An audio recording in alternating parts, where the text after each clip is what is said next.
ధరల స్థిరీకరణ దానికోసం బడ్జెట్ లో 3,000 కోట్లు పెట్టానని చెప్పారు రైతులకు. మరి అవన్నీ కూడా ఆయన చెప్పిన ప్రీమియర్లు చెప్పినవి అన్ని కూడా రాజశేఖర రెడ్డి గారు చెప్పినవి అన్ని కూడా మనకు తప్పకుండా జరుగుతాయి. మళ్ళా రైతు ప్రభుత్వం వల్ల వస్తుంది, కుదిపడొద్దండి, భయపడొద్దండి అన్నమాట చెప్పమన్నాడు ఆయన. తప్పకుండా ప్రభుత్వం మీద ఒత్తిడి అన్ని రకాలుగా ఒత్తిడి తీసుకొస్తాం. ఏ ఏ ఏ సాయం కావాలో అన్ని కూడా. కొంతమంది ఈ జిల్లాలో చనిపోయినారని కూడా వింటా అంటే చాలా బాధ అనిపిస్తా ఉంది. 15 మంది చనిపోయినారు అంటున్నారు. వాళ్ళకు కూడా నష్టపరిహారం ఇవ్వమని చెప్పి అడుగుతాం ప్రభుత్వాన్ని. ప్రతి ఒక్కటే రైతులకు మంచి జరిగే ప్రభుత్వం వస్తుందమ్మా. ఇంతవరకు ప్రభుత్వం స్పందించలేదంటే ఏమన్నా 4 రోజులు అవుతుంది.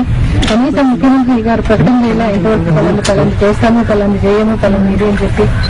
ఇన్సూరెన్స్ కూడా మామూలుగా ఇక్కడ పెద్దగా రూల్ వచ్చింది 25% కట్టుబడి ఉత్తరచాలు వస్తే బిఫోర్ అడ్వాన్స్ గా అంటే ఇన్సూరెన్స్ లాస్ట్ వచ్చినా ముందు బిఫోర్ అడ్వాన్స్ జరిగిన వెంటనే 25% ఇవ్వాలనేది ఉంది.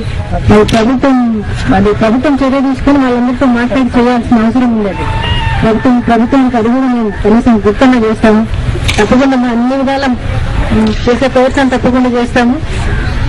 బాబు వచ్చినంత వరకు తప్పకుండా మళ్ళీ జైల్స్ అన్ని అంటే మామూలుగా రాజశేఖర రెడ్డి గారు గోదావరి డెల్టా ఆధునీకరణ కోసం 2,000 కోట్లు పెట్టడం జరిగింది. ఆయన ఉన్నప్పుడు 20% మాత్రమే పనులు జరిగాయంటే మళ్ళీ ఎక్కడ వేసిన కొంగలు అక్కడే ఉంది. ఇంతవరకు ఏం జరగల. ఈ 3 ఏళ్ళుగా వాళ్ళు ఏమీ చేయలేదు, చిన్న పనులు కూడా చేయలేదు. తప్పకుండా ఆ పనులన్నీ కూడా జగన్ బాబు వస్తే మనకు శాశ్వత పరిష్కారం కూడా దొరుకుతుంది.